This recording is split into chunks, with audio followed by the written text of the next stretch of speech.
దానికి ఇన్ని జిమ్మిక్కులు ఇన్ని మ్యాజిక్కులు అవసరం అధ్యక్ష? భట్టి గారు తన ప్రసంగంలో అరకొర మాఫీ చేయము, ఒక్కసారే 31,000 కోట్లు చేస్తా అని చెప్పారు అధ్యక్ష. అసలు అది ఎందుకు చెప్పారు అని ఆలోచిస్తే స్పెసిఫిక్గా ఎందుకు అంత గట్టిగా భట్టి గారు చెప్పారంటే వారు చేయదలుచుకున్నది అరకొర మాఫీ అని ఇప్పుడు అర్థమవుతా ఉంది అధ్యక్ష. అధ్యక్ష, నేను ముందే చెప్పిన అధ్యక్ష, భట్టి గారి మాటలకు అర్థాలే వేరులే అని. ఎందుకంటే అధ్యక్ష ఇక్కడ ట్విస్ట్ ఉంది అధ్యక్ష, అసలు ట్విస్ట్ ఇక్కడ ఉంది అధ్యక్ష. ఏంటంటే అధ్యక్ష, ముఖ్యమంత్రి గారు ఒక మీటింగ్లో చెప్పారు అధ్యక్ష, 2 లక్షల పైన ఉన్న వాళ్ళందరూ కూడా మీది డబ్బులు మీరు కట్టేయండి, వెంటనే మీ 2 లక్షల రుణం మాఫీ చేస్తామని ముఖ్యమంత్రి గారు చెప్పారు అధ్యక్ష. ఎంతైనా ముఖ్యమంత్రి కదా అధ్యక్ష. ఆయన మాటల్ని టీవీల్లో పేపర్లలో చూసిన అమాయక రైతులు భార్య మెడల్లో ఉండే పుస్తలమ్ముకోనో గొలుసులమ్ముకోనో అధిక వడ్డీకి అప్పు తెచ్చుకోనో పాపం ఆ 2 లక్షల మీద ఉన్న డబ్బులు కట్టారు అధ్యక్ష. ఇలా వారి పరిస్థితి ఏమైపోయింది అధ్యక్ష? ముఖ్యమంత్రిని నమ్మిన పాపానికి అటు పాత అప్పు తీరలేదు, పైనుంచి కొత్త అప్పు కూడా మీద పడ్డది అధ్యక్ష. రైతుల పరిస్థితి గోడ దెబ్బ చెంపదెబ్బ అన్నట్టు తయారైపోయింది అధ్యక్ష. రైతులను అప్పుల ఊబిలో నుంచి బయటపడేస్తానన్న మీ అభయహస్తం రైతుల పాలిట భస్మాసుర హస్తంగా మారింది. వారిని ఇంకా ఇంకా అప్పుల ఊబిలోకి నెట్టారు అధ్యక్ష. అధ్యక్ష, నా నియోజకవర్గం సిద్దిపేటలోనే 2 లక్షల లోపు రుణమాఫీ కాని రైతులు 10,217 మంది ఉన్నారు. 2 లక్షల పైన ఉండి రుణమాఫీ కానటువంటి రైతులు 12,632 మంది ఉన్నారు. మొత్తం 43,363 మంది రైతుల్లో 52% మందికి ఇంకా నా సిద్దిపేట నియోజకవర్గంలోనే ఇప్పటిదాకా రుణమాఫీ కాలేదు అధ్యక్ష. ఆదిలాబాద్ నియోజకవర్గంలో 17,000 మంది రుణమాఫీ కోసం ఎదురు చూస్తా ఉన్నారు. రుణమాఫీ కానటువంటి 17,000 మంది సంతకాలతో కూడిన వినతి పత్రాలను మాజీ మంత్రి జోగు రామన్న గారు మొన్న 2 రోజుల క్రితం స్వయంగా రైతుల్ని తీసుకొని వచ్చి మా బీఆర్ఎస్ ఎల్పీ ఆఫీస్లో మొత్తం 17,000 సంతకాలతో ఉన్నటువంటి దరఖాస్తులు మాకు ఇచ్చిపోయారు అధ్యక్ష. అంటే నేను అనేది అధ్యక్ష, ఈ రుణమాఫీ అనేది ఒక సిద్దిపేట ఆదిలాబాద్ కాదు అధ్యక్ష, రాష్ట్రంలో ఏ నియోజకవర్గంలో చూసినా అదే పరిస్థితి అధ్యక్ష. నాకు రుణమాఫీ కాలేదు సారు, మేమేం పాపం చేసినాం సారు అని ఇలా అనేక మంది రైతులు ఎక్కడికి పోయినా కన్నీరు మున్నీరు అవుతా ఉన్నారు అధ్యక్ష. ఈ మధ్య నేను కరీంనగర్ జిల్లా చొప్పదండి నియోజకవర్గంలోని గోపాలరావుపల్లి అనే గ్రామానికి వెళ్ళాను అధ్యక్ష. అక్కడ రామయ్య అనే ఒక రైతు అధ్యక్ష. రామయ్య అనే రైతు నాకు ఇంకా రుణమాఫీ కాలేదు, నాకు 2,65,000 అప్పు ఉంటే ముఖ్యమంత్రి గారి మాటలు విని ఆ పైన ఉన్న అప్పు కట్టడానికి నా భార్య పేరు మీద మహిళా సంఘంలో అప్పు తెచ్చి మీద పైసలు కడితే 2 లక్షల రుణమాఫీ కాలేదు, ఆ అప్పు మిగిలింది, కొత్త అప్పు అయిందని పాపం రామయ్య గారు అన్నారు అధ్యక్ష. అంటే ఇప్పుడు పాత అప్పుకు మీరు కొత్తగా చేయించిన అప్పు రెండింటికి వడ్డీ కట్టుండు పాపం రామయ్య అధ్యక్ష. ఈ సర్కారు పరిస్థితి ఎట్లుందంటే శనిగలు బుక్కి చేతులు కట్టుకున్నట్టు రుణమాఫీ కథ ముగిసింది పోండి అంటున్నారు అధ్యక్ష. అధ్యక్ష, రుణమాఫీ అంత చేసినాం అయిపోయిందని చెప్తున్నటువంటి కాంగ్రెస్ ప్రభుత్వాన్ని నేను ఛాలెంజ్ చేస్తా ఉన్నా అధ్యక్ష. ముఖ్యమంత్రి గారి నియోజకవర్గం కొడంగల్కి వెళ్దామా, గౌరవనీయులు భట్టి గారి నియోజకవర్గంలోని మధురకు వెళ్దామా, లేదు మా నియోజకవర్గానికి వస్తారా అధ్యక్ష? మీరు చెప్పిన గ్రామానికి మీరు చెప్పిన సమయానికి పోదాం అధ్యక్ష. ఎక్కడ పోయినా కూడా ఇంకా రుణమాఫీ కానటువంటి రైతులు ప్రతి గ్రామంలో 100ల సంఖ్యలో ఉన్నారు అధ్యక్ష. మీరు దబాయించవచ్చు, నా నోరు మూయించవచ్చు అధ్యక్ష, కానీ దగాబడ్డ రైతుల కన్నీళ్లకు మాత్రం మీరు సమాధానం చెప్పక తప్పదు అధ్యక్ష. అధ్యక్ష, బడ్జెట్లో అధ్యక్ష గౌరవ భట్టి గారు 2024-25 పుస్తకంలో అధ్యక్ష 15వ పేజీలో ఒక మాట అన్నారు అధ్యక్ష. ఏమన్నారంటే అధ్యక్ష, చేతగానమ్మకు మాటలు ఎక్కువ అన్నట్లు రుణమాఫీలో పూర్తిగా విఫలమైన గత ప్రభుత్వ నాయకులు మా చిత్తశుద్ధిని శంకిస్తున్నారు అన్నారు అధ్యక్ష. ఇప్పుడు నేను అడుగుతా ఉన్న భట్టి గారు, మరి మాటలు ఎక్కువైంది ఎవరికో, చేతగానమ్మ ఎవరో ప్రజలకైతే అర్థమైంది భట్టి గారు, ఇంకా వేరే చెప్పాల్సినటువంటి అక్కర్లేదు అధ్యక్ష. అధ్యక్ష, రైతు భరోసా అధ్యక్ష, ఇలా రైతు భరోసా విషయంలో సమైక్య రాష్ట్రంలో అష్ట కష్టాలు పడ్డటువంటి రైతులకు స్వరాష్ట్రంలో కేసీఆర్ గారు కొండంత అండగా నిలిచారు. 24 గంటల ఉచిత కరెంట్ ఇచ్చారు, సాగునీరు ఇచ్చారు, సమయానికి ఎరువులు విత్తనాలు ఇచ్చారు. ఇంకా ఏదో చెయ్యాలని ఆలోచించి నా తెలంగాణ రైతుకు పెట్టుబడి కోసం ఎవరి ముందు చెయ్యి జాపొద్దని, ఆత్మగౌరవంతో పొలంకు వెళ్లాలని, ఆత్మహత్యలు ఆగాలని రైతు బంధు పథకాన్ని నాడు కేసీఆర్ గారు ప్రవేశపెట్టారు అధ్యక్ష. ఒకసారి గతాన్ని గుర్తు చేసుకుందాం. కరోనా ఉత్పాతం వచ్చింది, ప్రపంచాన్ని వణికించింది. అంతటా ఆర్థిక వ్యవస్థ కుప్పగూలింది, ఆదాయాలు పడిపోయాయి, ఖజానా ఖాళీ అయ్యే పరిస్థితి వచ్చింది. అయినా సరే ఆనాడు కేసీఆర్ గారు రైతు బంధు సాయం ఆపలేదు, ఒక్క రూపాయి కూడా తగ్గించలేదు. కరోనా కష్టకాలంలోనూ కడుపు గట్టుకోనైనా సరే రైతు బంధు ఇచ్చింది నాటి ప్రభుత్వం. మొత్తం 11 విడతల్లో 72,000 కోట్లు క్రమం తప్పకుండా రైతుల ఖాతాల్లో జమ చేసిన అరుదైన రికార్డు మా బీఆర్ఎస్ ప్రభుత్వాన్ని. మేము ఎన్నడూ ఒక్క సీజన్ కూడా ఎగ్గొట్టలేదు అధ్యక్ష. కానీ ఇవాళ ఏం జరుగుతుంది అధ్యక్ష? మార్పు మార్పు అని ప్రజల్ని ఏమార్చినటువంటి వాళ్ళు ఏం మార్పు చేశారో ఇప్పుడు చెప్తాను అధ్యక్ష. ఓటాన్ అకౌంట్ బడ్జెట్ బుక్ అధ్యక్ష 2024-25 బట్టి గారు ఏం చెప్పారంటే అధ్యక్ష, పేజ్ నంబర్ 17 అధ్యక్ష,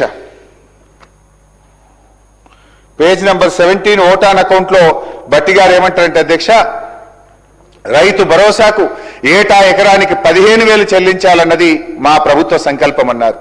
రెండో బడ్జెట్ అధ్యక్ష, రెండో బడ్జెట్లో ఏమంటారంటే 14వ పేజీలో రైతు భరోసా పథకం కింద రైతులకు ఏడాదికి ఎకరానికి 12,000 రూపాయలు అందిస్తాము అన్నారు.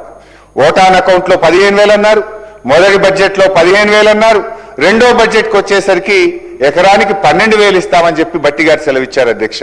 అంటే ఒక్కొక్క పేజీ తిప్పుతుంటే ఒక్కొక్క 1000 కరిగిపోతా ఉంది అధ్యక్ష. ఒకసారి మేనిఫెస్టోలో కూడా ఏమన్నారో చూద్దాం అధ్యక్ష.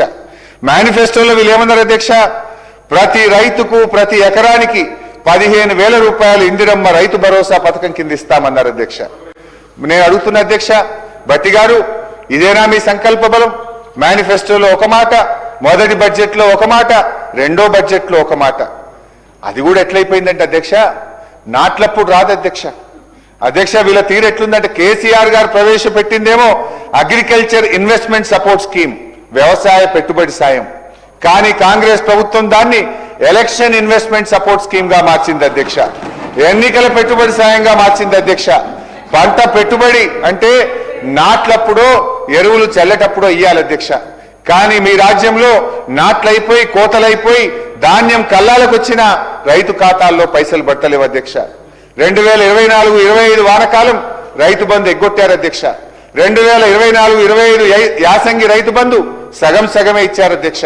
2025-26 యాసంగి రైతు బంధు నిన్న ఇచ్చారు అధ్యక్ష, అది కూడా ఒక్క ఎకరానికే పరిమితం చేశారు అధ్యక్ష. బడ్జెట్ పుస్తకాల్లో పేజీలు నిండుతున్నాయి కానీ రైతుల ఖాతాల్లో పైసలు పట్టలేవు అధ్యక్ష.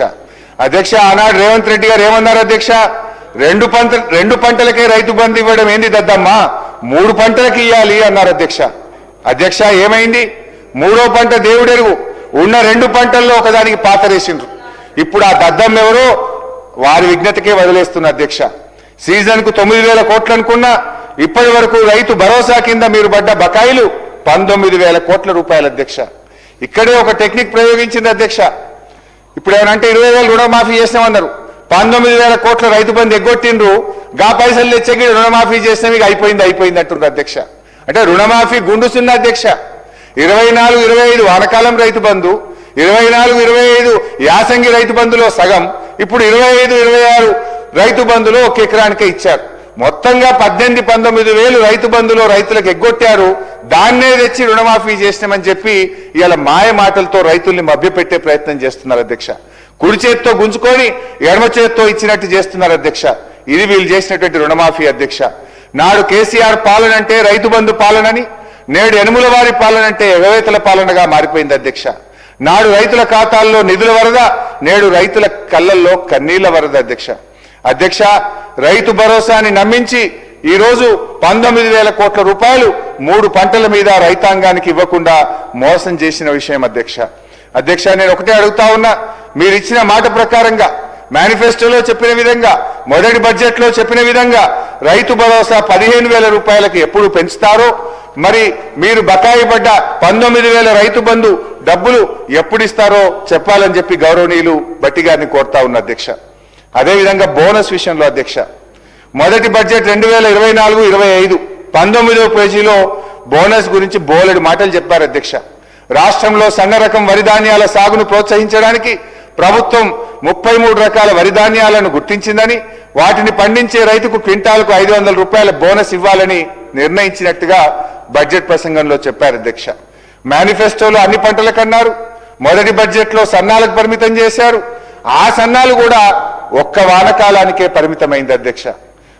2024-25 యాసంగి సన్నాలకు 1,161 కోట్ల రూపాయల బోనస్ ఈ ప్రభుత్వం ఇవ్వకుండా రైతుల్ని దగా చేసింది అధ్యక్ష.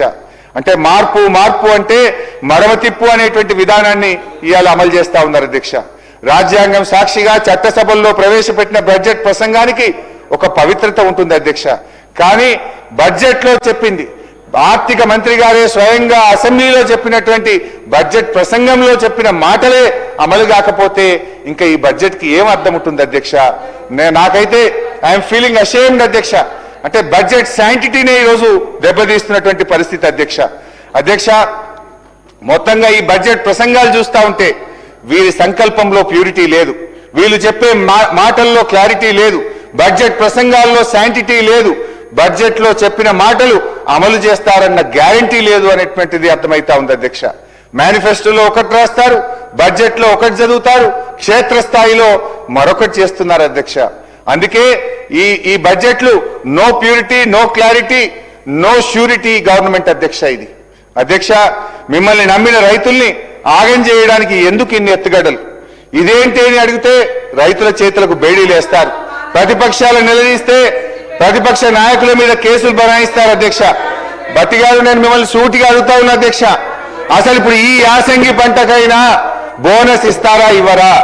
పోయిన యాసంగికి బోనస్ ఇవ్వలేదు, ఇప్పుడు ఈ యాసంగిలోనైనా రైతులకు బోనస్ ఇస్తారా లేదా మీ సమాధానంలో చెప్పాలని చెప్పి ఈ సభ సాక్షిగా నేను బట్టి గారిని, ఈ ప్రభుత్వాన్ని అడుగుతా ఉన్నా అధ్యక్ష.